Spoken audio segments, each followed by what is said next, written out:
Bismillahirrahmanirrahim.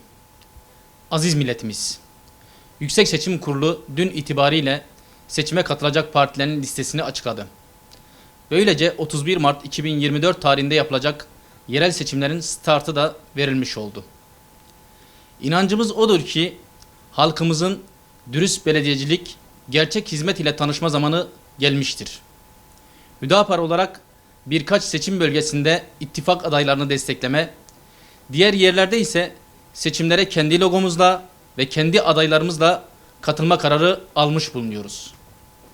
Bu kararın partimiz, milletimiz ve memleketimiz için hayırlara vesile olmasını temenni ediyoruz.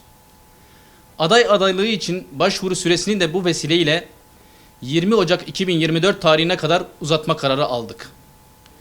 2024 yerel seçimlerinde partimiz listelerinden belediye başkan adayı, İl Genel Meclisi ve Belediye Meclisi adayı olarak katılmak isteyen vatandaşlarımızın bu tarihe kadar başvuru yapabileceklerini ilan ediyoruz. Huzur ve sükunet içinde tamamlanması ümidiyle yerel seçimlerin milletimize ve memleketimize hayırlı olmasını diliyoruz.